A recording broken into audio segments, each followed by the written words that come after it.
Hey guys, welcome back to my new blog. तो guys, आज मैं अपनी बहन को लेके जाने वाली हूँ एक बहुत ही मस्त लोकेशन में। जल्दी से ये रेडी हो गई थी और साथ में मैं भी रेडी हो गई हूँ। तो गाइस, फटाफट से हम निकले गाड़ी में और पहुँच गए एक मस्त से लोकेशन में। तो हमें जाना था गाइस यहाँ से। बहुत नॉर्मल लगने वाली ये लोकेशन पास जाकर देखते हैं तो बहुत सुंदर लगती है और गर्मियों में जब यहाँ आते हैं तो बहुत ही अच्छा लगता है। वैसे गाइस, बरसात में यहाँ बहुत ज़्यादा पानी हो जाता है और सर्दियों में बहुत ज़्यादा ठंड। तो अगर आपको यहाँ आना हो तो आप सिर्फ गर्मियों में आ सकते हैं। गाइस, गर्मियों में हम यहाँ नहाने के लिए भी आते हैं, लेकिन तब हम अकेले नहीं आते, हमारे साथ और भी बहुत सारे लोग आते हैं क्योंकि ग्रुप में जब हम आते हैं तो बहुत अच्छा लगता है। इसके बाद गाइस, मैं चली गई पानी में क्योंकि पानी में बहुत अच्छा लग रहा था, ठंडा ठंडा। बात करें अगर यहाँ के मौसम की तो 3-4 दिनों से यहाँ काफ़ी गर्मी हो रही है। पहाड़ों का पानी गर्मियों में बहुत ठंडा होता है और सर्दियों में बहुत ज़्यादा गर्म। यही एक खासियत होती है पहाड़ों के पानी की। और यहाँ पे ये आपको दिख रहा है, ये नेचुरल झरना है गाइस जो बना हुआ था और बहुत अच्छा लग रहा था। तो किरण भी चली गई यहाँ पे फोटोशूट के लिए और साथ में झरने के साथ खेलने भी लग गई। इसके बाद किरण चली गई एक बहुत बड़े पत्थर पे क्योंकि इसको करना था यहाँ पे फोटोशूट, लेकिन इसे दिख गई मछलियाँ तो ये इसका ध्यान यहाँ चला गया था। के बाद हमने ली कुछ फोटोज जो बहुत प्यारी आई थी और फटाफट फोटो खींचने के बाद अब बारी थी पत्थर से उतरने की। और ये देखो गाइस, ये एकदम मेंढक की तरह उछल रही थी नदी में।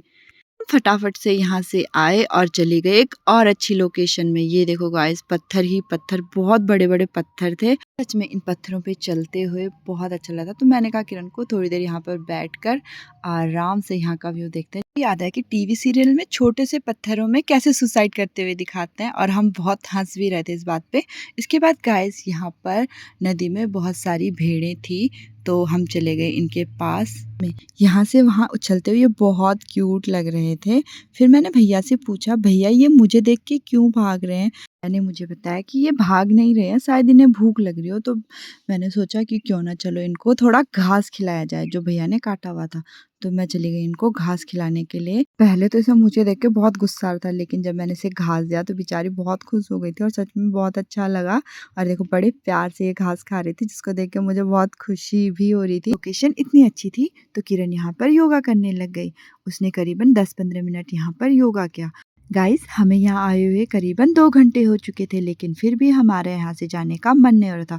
हम नदी के किनारे बैठकर ऐसे पानी में पत्थर फेंक रहे थे। तकरीबन आधे घंटे नदी के किनारे बैठकर हमने बहुत सारी बातें की और इसके बाद हम चले गए गाइस एक और लोकेशन में। ये देखो, नदी के किनारे किनारे किरण चल रही थी और दूसरे किनारे मैं चल रही थी उसे शूट करने के लिए। आगे चलने के बाद हमें दिख गई है पहाड़ी सब्जी जिसकी सब्जी बहुत टेस्टी होती है। तो गाइस, हमने इसे तोड़ा फटाफट से। बात करें इस सब्जी की तो ये सब्जी बस नदी में पाई जाती है जिसे लिंगड़े कहा जाता है। तोड़ने के बाद हम चले गए पानी में मछलियों के साथ खेलने के लिए। और ये देखो गाइस, बहुत प्यारी प्यारी मछलियां थी यहाँ पे, लेकिन हमें देखकर ये एकदम भाग रही थी।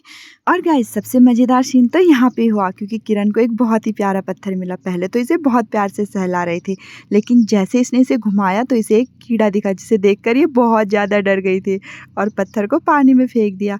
तो मैंने फिर से उठाकर देखा कि इस पे कौन सा ऐसा कीड़ा है जिसे देखकर ये इतना डर गई। तो कीड़ा तो गाइस बह चुका था, लेकिन पत्थर सच में बहुत प्यारा लग रहा था। लेकिन में देख के तो ऐसा ही लग रहा था ये किसी जानवर का अंडा हो। और गाइस, फिर मैंने इसे छोड़ दिया पानी में। उसके बाद हमें दिखी एक आंटी जो यहाँ पर मछलियाँ पकड़ रही थी। और देखो गाइस, किस तरीके से ये मछलियाँ पकड़ रहे थे जिसे देखकर हमें बहुत मजा आ रहा था। हम इन्हें बहुत ध्यान से देख रहे थे। पहले तो ये अपनी जाल को पानी में डाल रही थी, फिर उनमें कुछ पत्थर, और जैसे ही मछलियाँ आई जाल को ऊपर करके उनके पत्थर फेंक कर मछलियों को पकड़ रही थी। सच में इनको देख के बहुत अच्छा लग रहा था। और अभी इनके हाथ बस छोटी मछलियाँ ही लग रही थी। ये देखो गाइस, मछली बहुत छोटी थी। ये फिर से चली गई मछलियाँ पकड़ने के लिए। जब हमने इनसे पूछा कि इतनी छोटी मछलियों का ये क्या करेंगे, तो इन्होंने हमें बताया कि ये इनका अचार डालेंगी। का अचार सुनकर किरण और मैं थोड़ा शॉक्ड हो गए थे क्योंकि हमने मछली का अचार कभी नहीं खाया था। खैर, हमारा टाइम हो चुका था घर जाने का और ये जो आपको रोड दिख रही है हम यहीं से होके जाएंगे। आपको नेक्स्ट ब्लॉग में, तब तक के लिए बाय बाय।